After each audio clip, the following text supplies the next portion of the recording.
Assalamualaikum warahmatullahi wabarakatuh. Halo semua, perkenalkan nama saya Cynthia NIM 2463107. Saya dari kelas 1A Perbankan Syariah.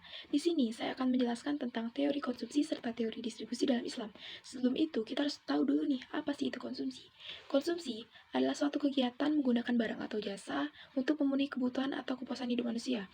Konsumsi itu sendiri dapat dilakukan oleh individu, kelompok, rumah tangga, badan usaha, serta negara. Selanjutnya kita akan langsung masuk ke materi, yaitu teori nilai guna dan apa hubungannya dengan teori maslahah. Di dalam teori ekonomi, kepuasan seseorang dalam mengkonsumsi suatu barang disebut utility, sedangkan dalam ekonomi Islam, kepuasan dikenal sebagai maslahah, dengan pengertian terpenuhi kebutuhan baik berupa fisik maupun spiritual. Islam sangat mementingkan keseimbangan kebutuhan fisik dan non-fisik yang didasarkan atas nilai-nilai syariah. Oleh karena itu, kepuasan seorang muslim tidak harus didasarkan pada banyak sedikitnya barang yang dikonsumsi, melainkan didasarkan atas berapa besar nilai ibadah yang didapatkan dari hasil yang dikonsumsinya. Jadi, perilaku konsumsi seorang muslim harus senantiasa mengacu pada tujuan syariat, yaitu memelihara maslahat dan menghindari mudarat. Dalam ekonomi konvensional, konsumsi diasumsikan selalu bertujuan untuk memperoleh kepuasan atau utility, sedangkan konsumsi dalam Islam tidak hanya bertujuan mencari kepuasan fisik, tetapi lebih mempertimbangkan aspek maslahah yang menjadi tujuan dari syariat Islam atau makasih syariah. Maslahah dalam ekonomi Islam diterapkan sesuai dengan prinsip-prinsip muslim, bahwasannya setiap pelaku ekonomi ingin meningkatkan maslahah yang diperolehnya.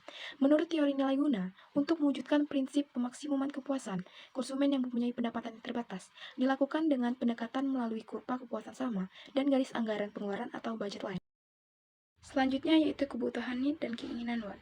Salah satu perbedaan mendasar antara sistem ekonomi konvensional dengan sistem ekonomi Islam adalah menyoroti masalah need, kebutuhan dengan want, keinginan. Secara umum dapat dibedakan antara kebutuhan dan keinginan. Kebutuhan berasal dari fitrah manusia, sedangkan keinginan berasal dari hasrat manusia atau hawa nafsu. Dalam Islam, pemenuhan kebutuhan hidup manusia sama dengan teori Maslow, yang diawali dengan kebutuhan pokok atau kebutuhan dasar. Kemudian, pemenuhan keperluan hidup berupa keamanan, kenyamanan, dan aktualisasi. Dalam perspektif ekonomi Islam, kebutuhan manusia itu terbagi menjadi tiga, yaitu kebutuhan daruri atau pokok, kebutuhan yang bersifat al-haj atau pelengkap, serta kebutuhan yang bersifat tasini atau memperindah dari kebutuhan pokok, serta kebutuhan al-haj tadi.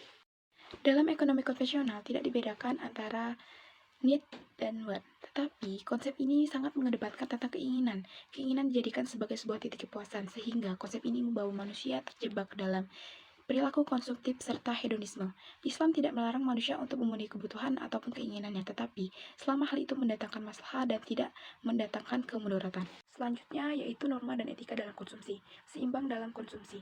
Islam mewajibkan kepada pemilik harta agar menafkahkan sebagian hartanya untuk kepentingan diri, keluarga, dan fisabilillah. Islam mengharapkan sikap kikir. Di sisi lain, Islam juga mengharapkan sikap boros dan menghamburkan harta. Membelanjakan harta pada bentuk yang dihalalkan dan dengan cara yang baik. Islam mendorong dan memberi kebebasan individu agar membelanjakan hartanya untuk membeli barang-barang yang baik dan halal dalam memenuhi kebutuhan hidup. Kebebasan itu diberikan dengan ketentuan tidak melanggar batas-batas yang suci, serta tidak mendatangkan bahaya terhadap keamanan dan kesejahteraan masyarakat serta negara. Yang terakhir yaitu larangan bersikap israf dan tabzir. Sikap hidup mewah atau israf biasanya diiringi oleh sikap hidup berlebih-lebihan. Sebagaimana Al-Quran mengecam kemewahan, ia juga mengecam sikap berlebihan dan tabzir atau pemborosan. Sebaliknya, Al-Quran memuji dan menyanjung sikap orang-orang yang berbuat ekonomis dan hemat dalam kehidupan mereka.